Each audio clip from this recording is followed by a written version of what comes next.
The Abyss Beckons on Let's Play Ultima 4. Today, we go at last in search of the Codex of Ultimate Wisdom and the conclusion of this game.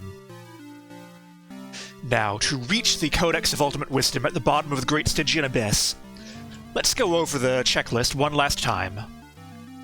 By the way, I did go to pause off-screen and buy a bunch of reagents just to be fully prepared for this. I believe I also mixed some heal spells, since I will definitely be needing those. The Abyss is actually hard. So, in order to get through the Abyss, you will need to be a partial avatar in all 8 virtues, which will require you obviously to know the mantras and have the runes of each virtue. You will need to have the colored stone corresponding to each virtue. You will need to have the Book of Truth, the Candle of Love, and the Bell of Courage, which you would have gotten at each of the major castles. You will need to have all 3 parts of the 3-part key, which you would have gotten from the dungeon altar rooms. You will also need to know the 3 syllables of the Word of Passage, which you would have learned from the 3 lords of those 3 castles. It would be a very good idea to have the wheel of the HMS Cape to fortify your ship's hull on the way there. I don't think it's strictly necessary, but you can actually do something with a Skull of Mondain here without being a very, very bad person. And let's see, what else? Do make sure you have mystic robes and mystic weapons, or at least some kind of magical weapon. I went over that in the previous episode. And, as I've been alluding to the entire game, you will need to have a full party of 8 members, meaning that your lead character needs to be at level 8, otherwise you won't be able to recruit everyone. You can only recruit a number of people equal to your lead character's level. So, I am going to make, as quickly as possible, a loop around all the cities to recruit all of the party members using the moon gates. Starting as a mage, fortunately, there is a loop that allows you to get to each of the cities in one trip. There are a couple other such loops for a couple of the other classes, others don't. I don't recall which is which offhand. I did get this from one of the FAQs on GameFAQs, so if you are really curious, you can go rummage around there, I suppose. It's going to be a bit before the Britain Moongate comes up here until the Waxing Crescent shows, so I'll probably edit out a little bit until that happens. We are going first to U, for which we need the Waxing Gibbous. There it is. So, U is south and east, I think? Yes, there it is. So, we met her earlier, but the companion from U is Jana. I think this is her.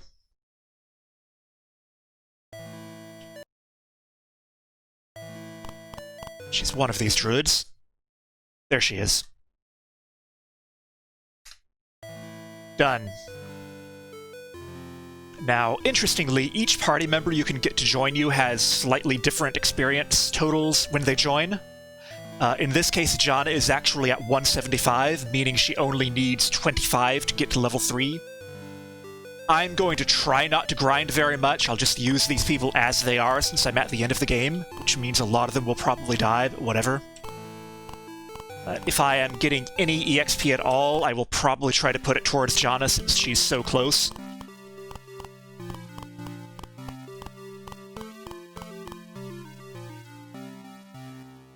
Also, before I forget, she needs to put on her mystic armor. Hold on, I'm gonna miss the Moongate. My next one is Jellum, the half-moon like that. Okay, she also needs to ready a magic wand, which I have spares of, since I bought those at Buccaneer's Den. Done. The druids are one of the other character classes who can use the magic wand, which will be very useful for us. So, Jellum.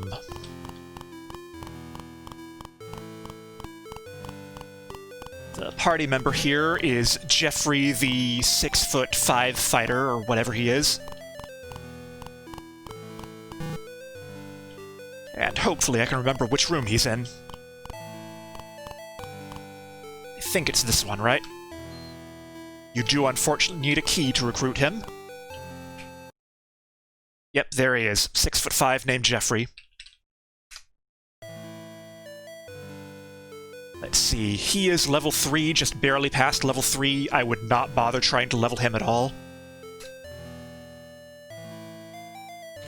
Let's get his Mystic Robe on. And unfortunately, the fighter is one of the character classes that cannot use any magical missile weapons. He can't use a magic bow or anything. So the only thing he is going to be able to usefully use for us is the Mystic Sword. And he is going to be in melee for the entire dungeon. Which isn't great, but we'll just have to deal with it.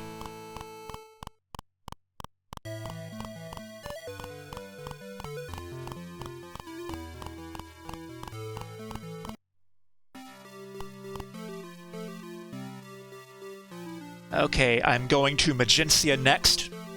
It's going to be a moment before the Jellum Moongate comes up again, so I'll probably edit here.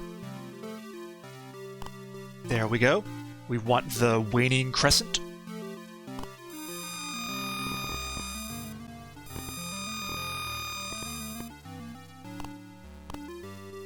So, Magencia, you will recall, has swamps everywhere, and Katrina is way down in the bottom corner here. Which means I do have to walk through one square of swamp. And everyone gets poisoned. Absolutely. That's another disadvantage of having a large party. The more people in your party, the greater the chance there is that someone will get poisoned when you walk through a swamp. Anyway, here's Katrina. So, the idea here is that courage is associated with strength, love is associated with dexterity, truth is associated with intelligence, so each of the character classes has the corresponding things that they're good at based on their stats. The Shepherd, being associated with humility, is associated with none of the principles, and therefore has no stats. In other words, the Shepherd, by design, is useless. Katrina starts with 5 experience points. She will need 95 to even get to level 2. That said, it may be worth your time to try to get her that experience, just so she is not going to die instantly as soon as you try to get into the Abyss. Also, I do need her in the Mystic Robe, and she is also the other character class who cannot use any magical missile weapons. So she, too, will be stuck using a Mystic Sword from melee range. Okay. I now need to go to Scarabri and recruit a ranger. That will take a little bit until we get to the Waning Crescent again, so I will edit that and meet you there.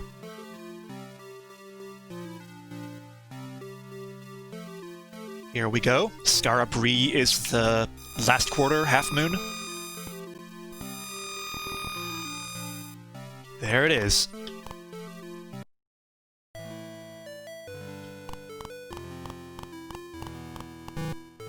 The ranger we can recruit is Shamino, standing right here by the Ankh, the one off to the side in this particular build of the game. See, he needs 50 EXP to get to level 3 if you really wanted to grind, which isn't too bad, but I probably won't. Let me see, what does he use? I believe Shamino uses the magic bow as his best weapon. There it is. And unfortunately I just missed the Scarabri Moongate, so I'll have to wait for another cycle.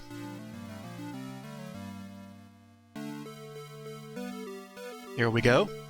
We are going to Minok at the full moon.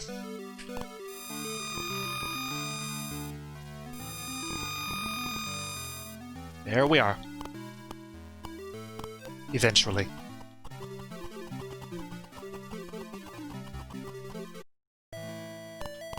Okay, before I recruit the party member here, I do want to do some shopping in Minok to finish up what I haven't had the chance to do until now.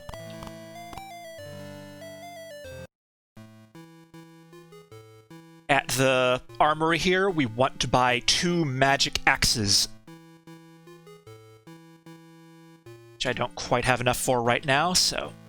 Okay, I sold 2 of my mystic swords there, so that should be more than enough. I do need 2, right? Yes, I need 2.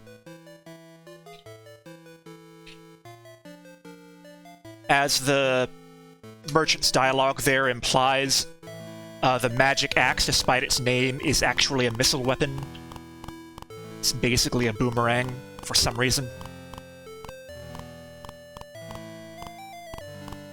Okay, the tinker we recruit is right here, Julia.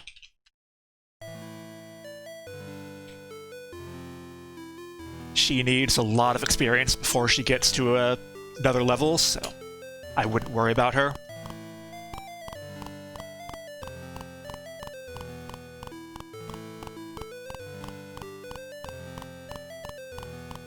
You may notice my food is declining quite a bit faster now.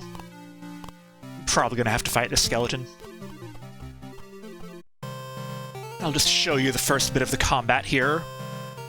You can see how many more enemies we have on the battlefield because we now have a nearly full party.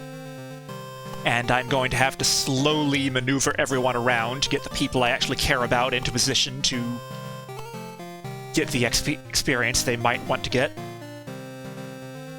This is such a big group of skeletons that there is actually a couple of demons that spawned with them, using the enemy leader mechanic.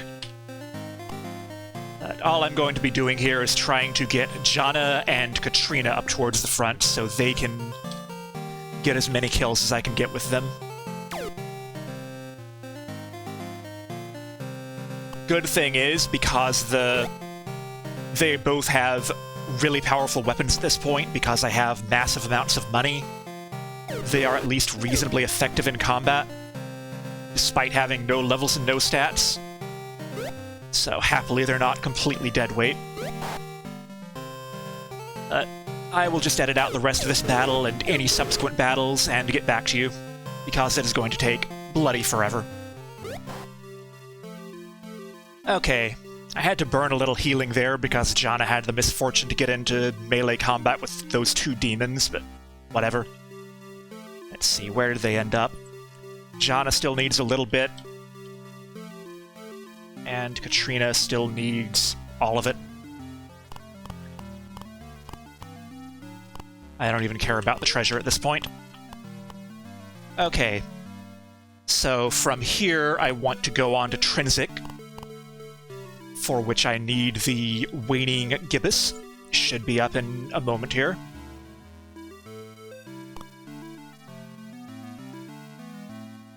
There it is.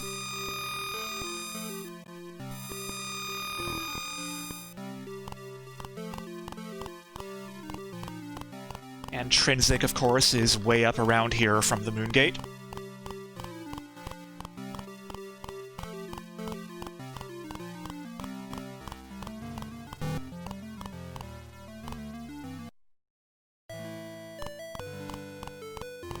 Okay, the party member intrinsic is Dupre, who hangs out at the bar here.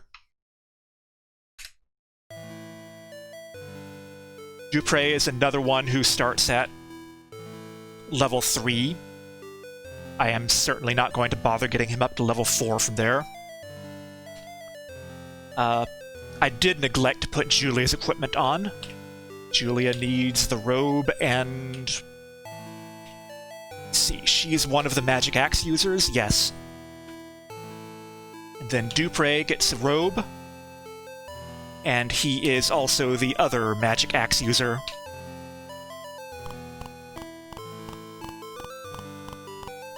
Now, I'm going to go overland from Trinsic to Britain instead of taking the Moongate, because it's just about as close, and I do want to use the opportunity to get a little bit of experience for these people, so at least Katrina doesn't die instantly. So I will edit out most of this walk and be right back. Hopefully you know the way back to Britain from Trinsic by now. Okay. I'm still being chased by some skeletons, but after slaughtering couple entire parties of Eatons, Katrina is now just over 100 experience points, and Jana is just over 200, so that's enough for both of them to level. And that is all the level grinding I really care to do. Now, I neglected, before I left the area of the castle, to recruit the bard from Britain here. He is down here.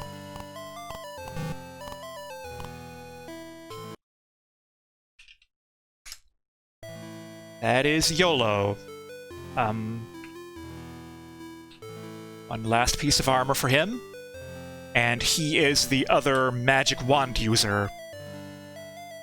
There it is. He does start at level 3. So, again, probably not worth the effort of leveling him.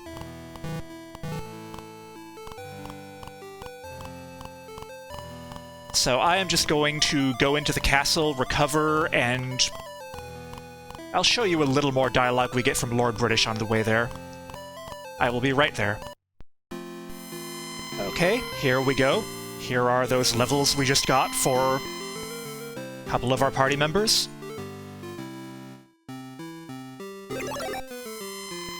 And healing for everyone else. Also, just to demonstrate that it does actually happen, if you ask Lord British for help, he will be giving you advice about, in this case, that you are ready to go to the Abyss. He does have some number, probably 8 of speeches he can give you when you ask for help, depending on what you've currently accomplished. I haven't been seeing that because one of the first couple of things he tells you to do is go recruit party members. Britannia rule the waves. Britons never shall be slaves. Sorry.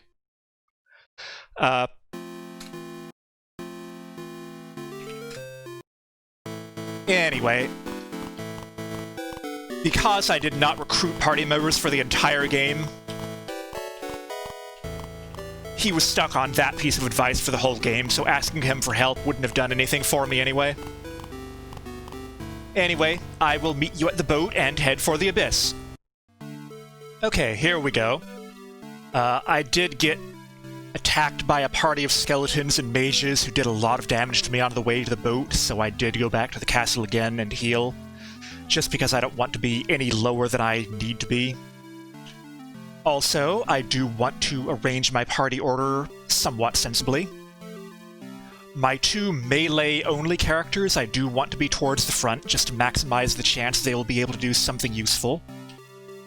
And by something useful, I mean be damage sponges, for which Jeffrey is suited, but Katrina really isn't. So I want my level 3 characters to be in the next rank, positions 4, 5, and 6. So Jana's already there. Stick Dupre in the middle at 5. And Iolo goes to 6.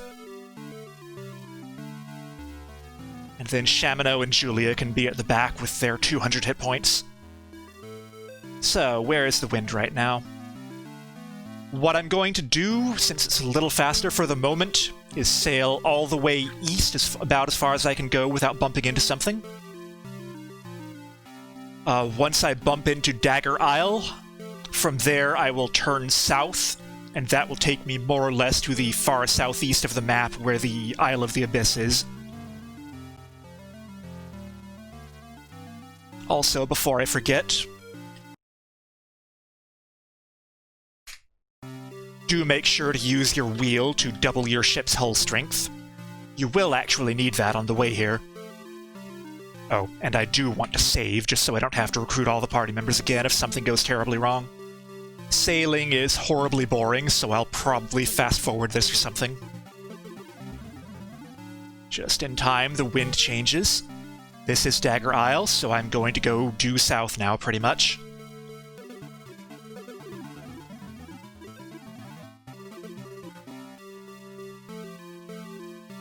And that's the northern tip of the Isle of the Avatar right there, so that's where we're heading. And specifically where we want to be is this little inlet right here.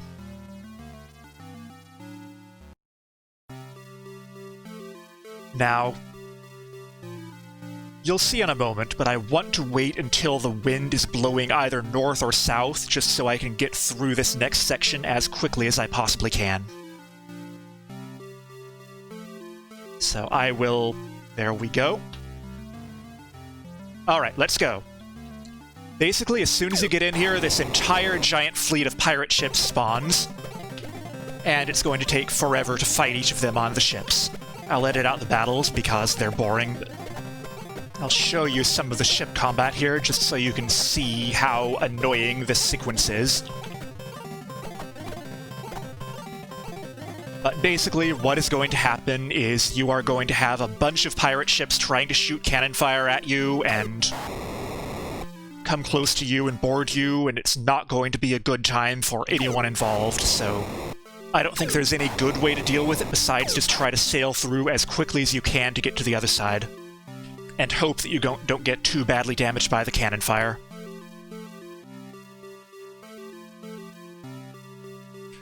Okay, we made it through for now, and now we have to walk through swamps. You may be wondering if you can just go in and out of that bay and pick off the pirate ships one at a time. It doesn't work like that, unfortunately. Okay, I am right. You want to go north at the fork here.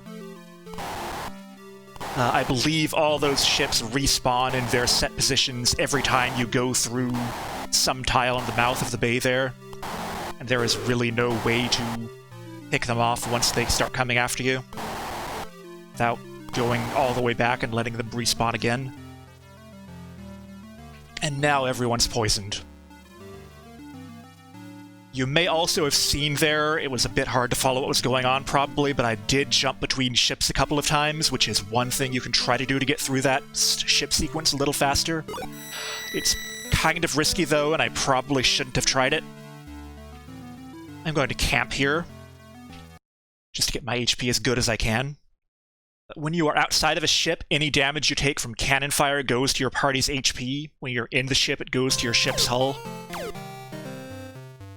Of course, why wouldn't we get ambushed during the camp? Whatever. Okay, let's try that again. The other issue with jumping between ships is that you can only use the wheel basically once on the first ship.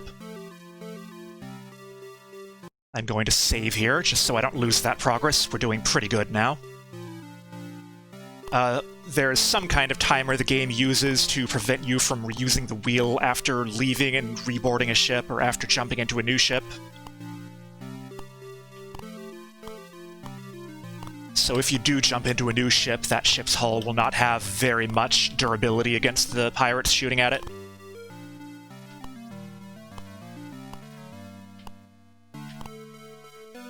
Okay. That fire thing right in the middle there, that's the abyss. We have to walk through lava to get there. It will not be the first time. Or the last time.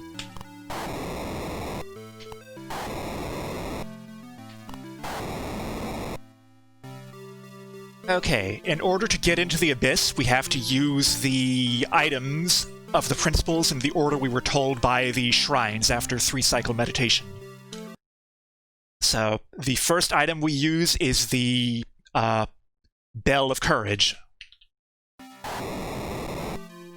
While we keep taking lava damage the whole way. We then use the Book of Truth. Got that. And then the Candle of Love. And we also have the option, as I said, I don't think it's a requirement, but if you use the skull right here, you will actually throw it into the volcano and destroy it forever. And mundane will never be a problem again for the world of Britannia, surely. I believe if you do that, you get like 10 points to all your virtues or something, which I don't think there's any reason you'd ever want to come here without actually having maxed out virtues anyway, but it's a thing you could do, I suppose. Okay, so this is the Abyss, and so far it looks like every other dungeon. It is much harder, though. So, let me make sure I have my maps available. Alright, first floor, we pretty much just go straight ahead. Now, this is going to be a sequence of 4 rooms, so make sure any healing you want to do, you have done. I can't rest anymore yet, so there's not much more I can do. So, we are fighting lava lizards. I'm just going to pause it for a moment, but note that basically 2 tiles to the east of where my main character is there is a line of 3 floor switches there, all of which will spawn a bunch of lava across the middle. So if you want to get through here safely, basically what you need to do is funnel your party members through in a straight line on the bottom row of tiles just above the bottommost lava there. So that is what I'm going to try to do here, while the lizards are shooting lava at me. And doing dungeon rooms with a full party is basically an exercise in struggling very slowly through, trying to navigate them all through narrow passages one at a time. It will not be entertaining. Let's let Jana go first, so turn order stays consistent. But I'm basically just trying to maneuver everyone so they get in line on that bottom row of tiles there. Remember that you do not actually have to kill all the monsters in a dungeon room to leave the room. You will not lose valor or anything by doing that. So if you have the opportunity to move people out of the room before all the monsters are defeated, go ahead and take it. Most of the time it will be more efficient to defeat all the monsters on your way out anyway. Not always. And as I said, that takes us into another room with more lava lizards. There is nothing special here, so just try to navigate everyone over the bridge as efficiently as you can. Which is not very.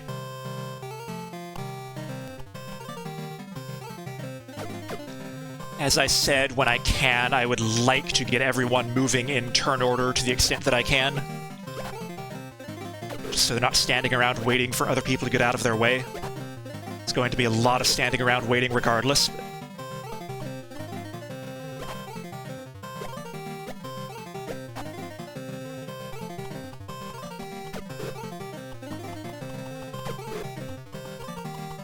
Yeah, should I try to have Jana kill it? As long as she has the shot. There we go. Now all the other 4 people have to wait a turn because she stayed still. Happily, this next room is not going to have any more lava lizards, because it's going to have hydras instead.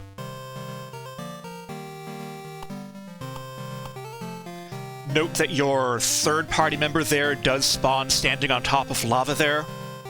It doesn't actually matter to them, but... Okay, the 6th party member is spawned on lava as well, and it does actually do damage to you if you don't move off it immediately. I don't think there's too much you can do about it, but just something to be aware of. You may be wondering why we actually have to deal with all these extra, mostly deadweight characters. And the theory, I believe, is that part of being an avatar is not just being a good person yourself, it is inspiring other people to follow your example as an avatar.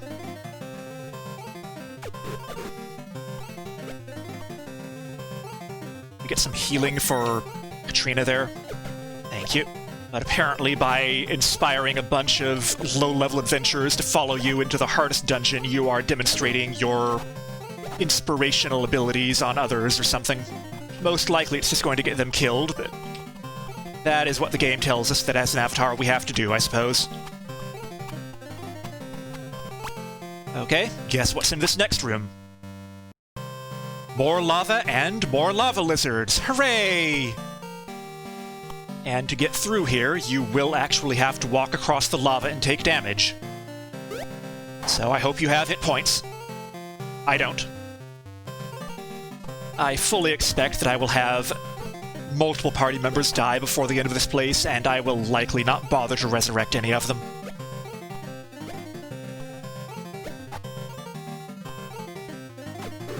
I'm probably going to go ahead and have Shelby start going across the lava there, just so she's on the other side and ready to deal with that other lava lizard on the far side. Okay, here we go. Try to get everyone in order as much as I can. 2, 3, then we'll wait a second for 4 to get in line. I think there's a pretty wide range of randomness for how much damage lava does, so you may just have to hope you get lucky. This is why I made sure I had plenty of healing spells prepared in advance, because, especially in this first couple of floors, you are going to be taking a lot of unavoidable damage. Okay, we are through there. That is the first half of the first floor of the Abyss. We've got a lot further to go now.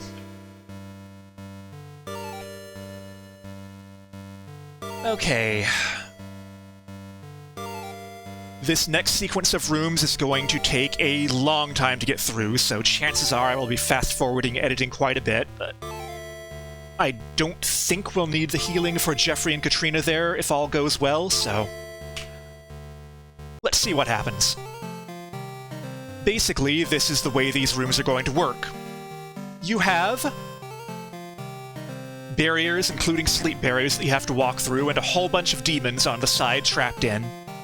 And as soon as you go through the sleep barriers, you fall asleep, and the demons start taking pot shots at you.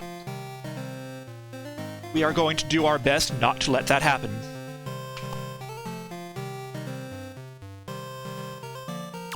Instead, I'm going to have everyone fall back and fortify here.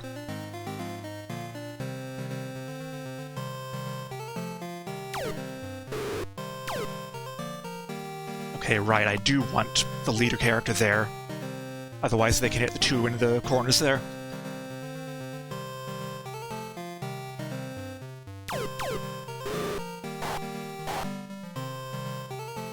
Note that when the demons enter the sleep fields, they can and will fall asleep, which in some ways is nice, but mostly it just means you have to wait longer for them to get into your line of fire.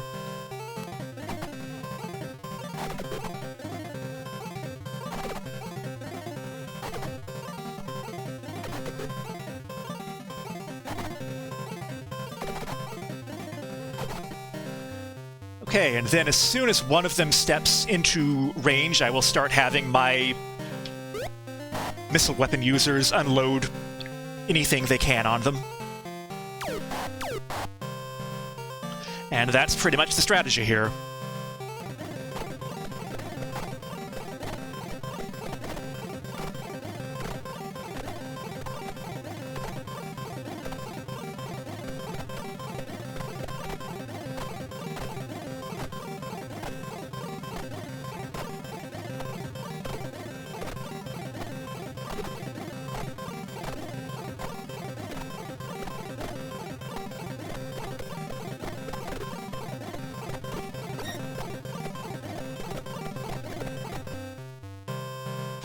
Okay, there comes a certain point here where pretty much all the ones on the lower part of the screen will have been lured out and through the sleep fields, and the rest will just kind of pile up on the top there. So at that point, what I'm going to start doing is having my lead character come on out and push through the sleep field. That will usually start luring them further down, so that we can start getting shots on the others as well.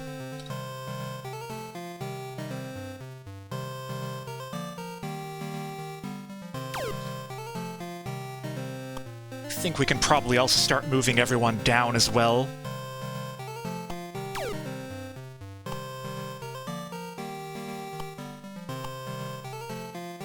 Ideally maintaining formation.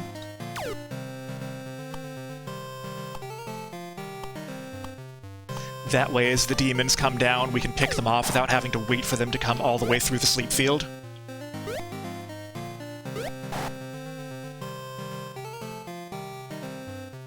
We are going to have to wait a long time for anyone to wake up. So I'm just going to have to start having the next people push through the sleep field as well. You probably could use Dispel to open up parts of the sleep field there and have everyone get through that way. It might be a little faster. It kind of feels to me like you would just have a lot of demons gang up on you as you're pushing through, though. So it may not be a good use of your health. I'm not really sure, though. I haven't tried it. I am going to have Shelby hang back, so she can hopefully start hitting some of the demons as they come through from the other side, possibly.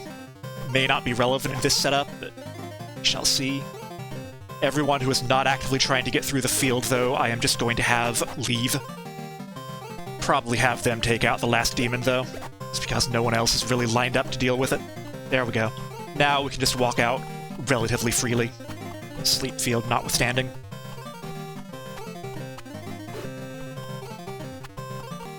Alright, there we go. Guess what's in the next room? Exactly the same thing. I'm probably just going to edit out this one because it's exactly the same thing you just saw.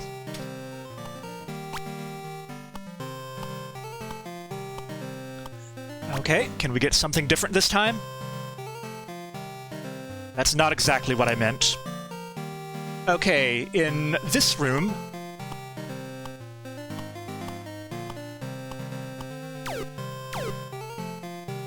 Pull it up on the map just to make sure I tell you right.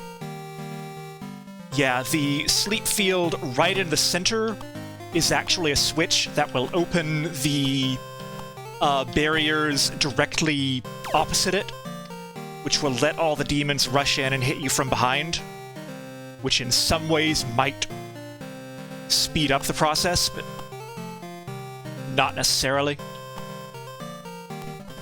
For my purposes, I am going to have everyone come through the top and bottom sleep fields there to avoid triggering that. Just because that should let us hurry out the far side of the room without the demons having time to do much to us.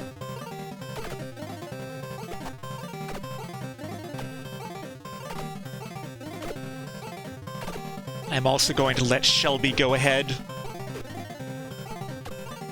as soon as possible so she can be on the outside there helping get rid of them as they come around the edge of the barrier.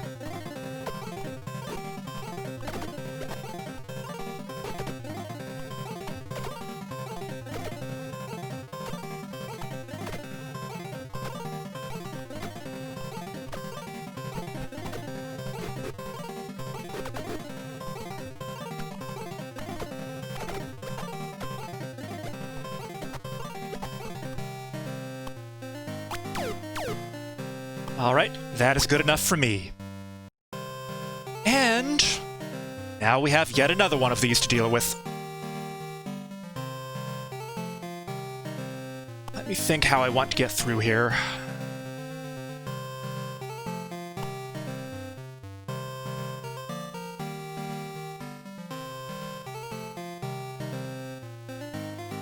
I think I get missile users lined up so I can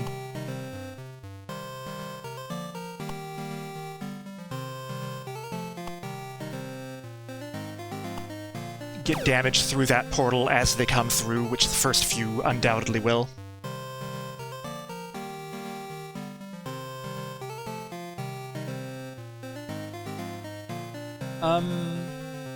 Let's heal Jeffrey a little bit before we start doing anything, though. Wait one more round, see if they do anything that suggests they're coming in this direction. Yeah, I think we'll be able to get a couple of them before we have to start pushing anyone through, so let's wait on that. Note that as long as I am standing right here, I don't think they have a shot on anyone. If I start putting anyone through the sleep field, that will no longer be the case. And as before, it will take forever for me to wait for them to line up and come to me, so again, this will probably be largely edited out.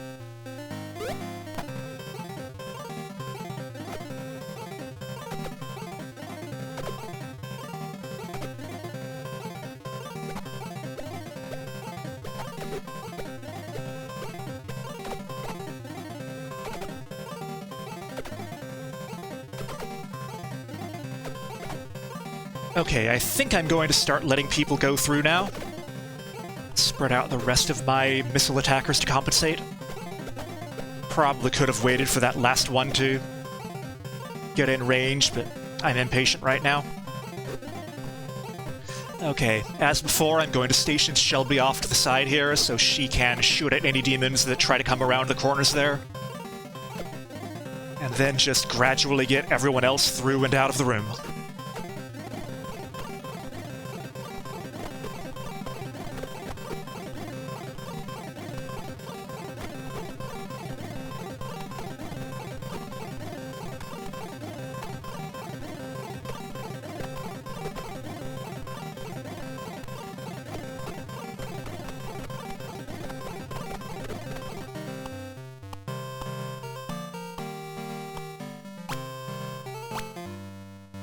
Okay, that is done with. That is pretty much the most annoying room in the Abyss, I think, or the most annoying set of rooms. Okay, this area does have a couple of fountains at the corners. They are poison fountains, though. You can see one there, so don't bother with those. What we are actually looking for is this altar right here. Do we search? No, searching just gives a bunch of bats an opportunity to attack us. We use, and what we use is the virtue stones we've collected. At the end of each level of the Abyss, you will find one of these altars. You just use stones, and this happens. We get asked, what virtue dost stem from truth? And the answer is honesty, according to my thesaurus. And we need to know what color of stone corresponds to honesty, which in this case is blue. And that allows us to descend to the next level. So, that was one floor down. Only 7 more to go. Are we having fun yet? So, there's going to be another group of rooms here. Your goal is basically just to go towards the lower right, the south and then west direction. South and then east, sorry. Let me heal my front row fighters a little bit first. And mix some more heals. This is why I bought all those reagents. Okay, I think the path I want to do... There are various different enemies in all of the rooms. They're all kind of annoying, but there's not a whole lot of difference between them. The center room in this 3x3 grid has a Balron in it. You might want to avoid that if you can. But the route I'm going to take is just going south. The first room, either way you go, is just going to have sea serpents in it. I think it's usually going to be a little more effective to just shoot at them while you pass them rather than trying to just run through. That said, if we're already past them, I'm just going to keep going. 2 into the back and try to shoot at that one. Because the problem is, even if you are actually past them, they can still hit you pretty much anywhere else in the room, so.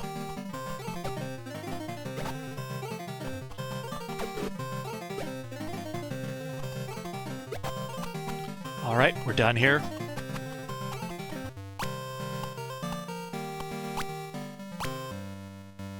Let's see. Next room, pretty much the same thing, except there are a couple of dragons in the middle there. And we now have squids in addition to serpents. That's fine.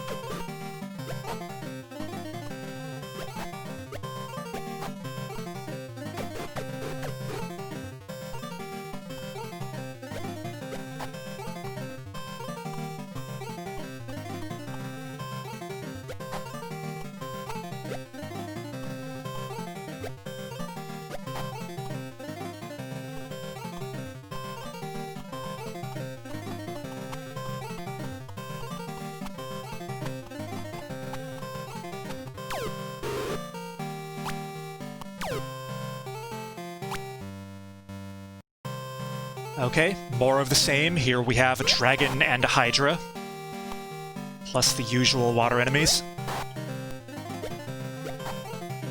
We are just exiting to the east here again.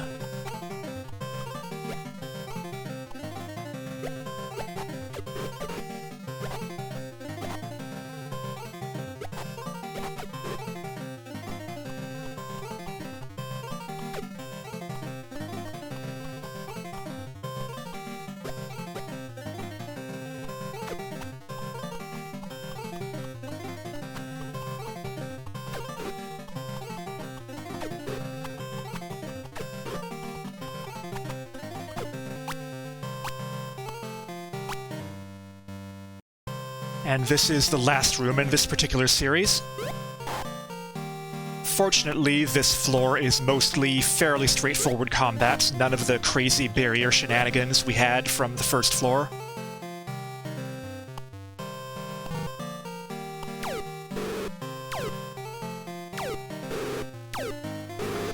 This room does have Balrons in it. There's nothing you can do to avoid them, so just deal with them.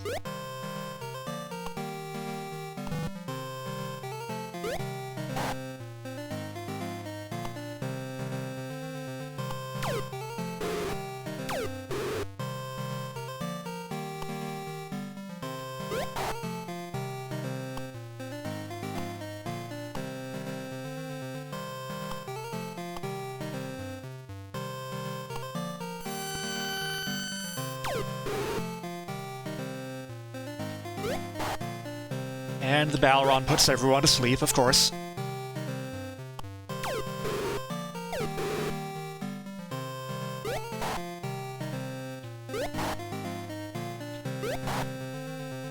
Thank you for killing the Balron finally.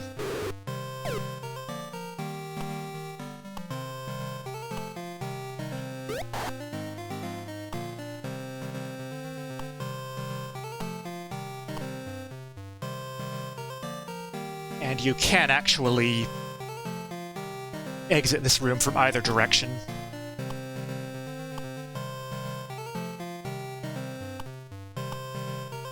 You may be wondering, what happens if you have multiple party members exit in different directions? The simple answer is that you can't. If you try, after someone's already left in one direction, to have someone else leave in a different direction, you just get a message saying everyone has to go the same direction and they can't move. You are almost dead there, Jeffrey. Well, you're gone anyway.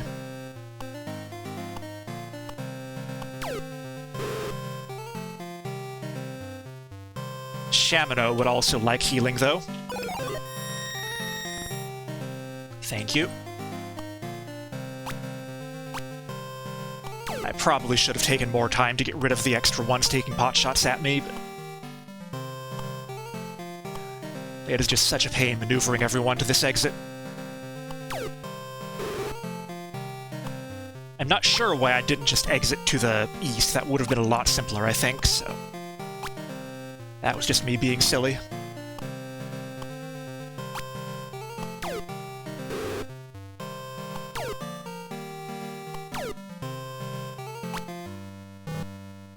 Okay, I am very glad it didn't let me go back into the room that way. So that is the last of the rooms on this level. It is not, unfortunately, the last of the bats on this level. Now, there is a ladder here. Do not think you can just go down that ladder and get to the next level. You need to actually demonstrate your mastery of Avatarhood. Instead, what you need to do is either 2 steps south or 2 steps east of the ladder. There are more bats. Now, if you go through this wall here to the south, or the corresponding one over to the east, there are secret doors, and they lead you straight into poison fields. Just take 4 steps in any direction, doesn't matter which way you go.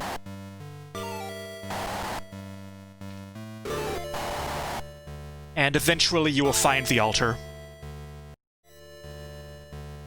Okay, with that curing done, once again, we just use our stone.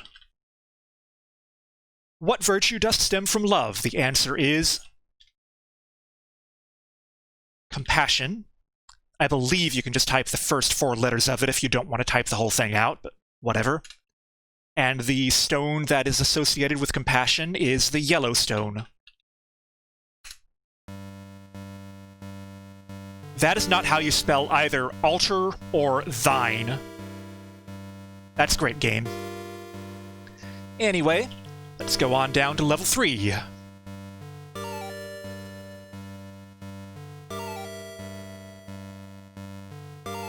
So, what do we have here? Basically, there's a ring of rooms around a central spot where the altar is. Doesn't really matter which way you go. So I'm just going to walk forward here, and the exit we want to take is to the north. That will take us to the center of that ring I mentioned, and I just need to move forward enough to get everyone through the corridor, and... Whoa! Demons! But if you look carefully, you'll notice they're not moving. They are actually just statues or something.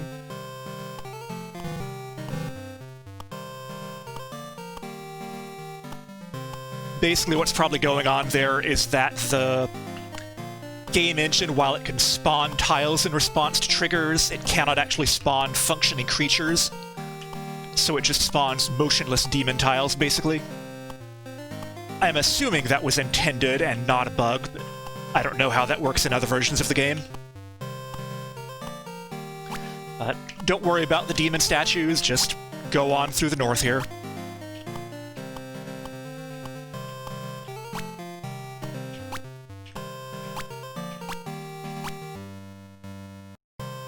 Okay, there's one more room here that has actual real demons in the walls there. Guess what happens if you step on the floor directly in between them? I'm not going to show you.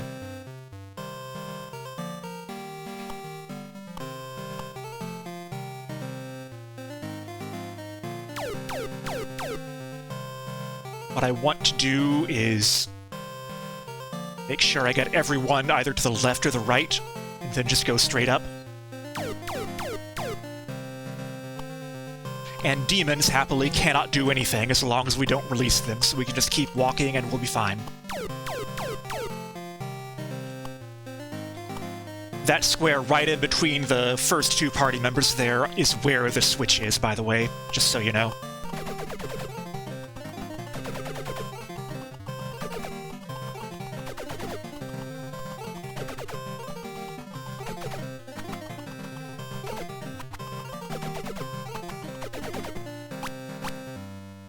And that is the last room on this floor. We get straight to the altar.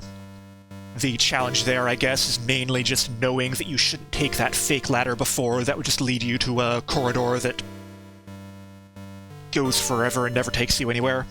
So, here, we use our stones.